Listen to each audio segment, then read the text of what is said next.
যি মকডিল আজি কৰা হ'ল ইয়াত সম্ভাৱ্য বিমান দুৰ্ঘটনাৰ ফলত হ'ব পৰা যি ক্ষয়ক্ষতি তাৰ বাবে ৰেনাৰেল কৰ্তৃপক্ষ আৰু ইয়াত নিকটৱৰ্তী জনসাধাৰণৰ সুৰক্ষাৰ বাবে আজি মকডিল কৰা হ'ল আৰু ইয়াত বিমান আক্ৰমণত যদি জুই লাগে তেতিয়া কেনেদৰে আমাৰ অগ্নি নিৰ্বাপক বাহিনীয়ে বা আমাৰ স্বাস্থ্য বিভাগে কেনেদৰে তেওঁলোকৰ ৰেস্কিউ কৰিব আৰু কেনেদৰে তৎক্ষণাত হস্পিটেললৈ প্ৰেৰণ কৰিব তাৰ বিষয়ত উদ্ধাৰ কাৰ্য চলোৱা হ'ল।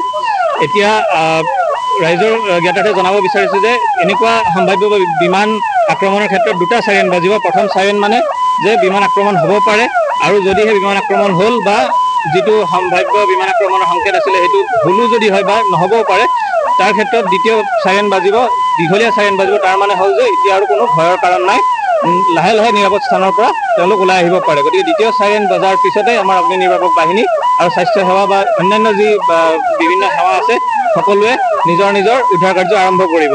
গতিকে প্ৰথম চাইৰেন মানে যে বিপদ হ'ব পাৰে, সম্ভাৱ্য বিমান আক্ৰমণ হ'ব পাৰে, আৰু দ্বিতীয় চাইৰেন মানে যে বিপদ মুক্ত হ'ল আৰু এতিয়া তেওঁলোকে নিজৰ নিজৰ সম্ভাৱ্য যি নিৰাপদ স্থান আছে তাৰ পৰা লাহে লাহে চাই চিতি তেওঁলোকে ওলাই আহিব পাৰে আৰু তেতিয়াই আমাৰ দ্বিতীয় চাইৰেনৰ পিছতে উদ্ধাৰকাৰী দলসমূহে নিজৰ নিজৰ কাৰ্য আৰম্ভ কৰিব।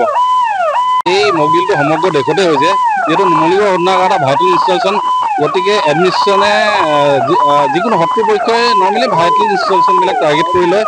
গতিকে ইয়াৰ লগত মোকাবিলা কৰিবলৈ আমি কেনেধৰণে মোকাবিলা কৰিম তাৰ কাৰণে এই মকডিলটো কৰা হৈছে। নুমলীগড় শোধনাগাৰ এইটো বাদ দিও, আমি প্ৰতি বছৰ মকডিল হয় আপোনালোকে দেখিছে যে নুমলীগড় শোধনাগাৰ এনেকুৱা ধৰণৰ যিকোনো পৰিস্থিতিৰ লগত মোকাবিলা কৰিবলৈ আমি সাজু আছোঁ। জিলা প্ৰশাসনৰ কোনোবা লোক উপস্থিত আছিল? হয় হয়, জিলা প্ৰশাসনৰ আমাৰ SP ছাৰ আছে, পুলিচ প্ৰশাসনৰ চাৰ্কল অফিচাৰ আছে মৰমী আৰু তেখেতলোকৰ বিষয়ববীয়া আহিছে। যিকোনো খবৰৰ বাবে যোগাযোগ কৰক 7099017330 লগতে 7099017110 নম্বৰত।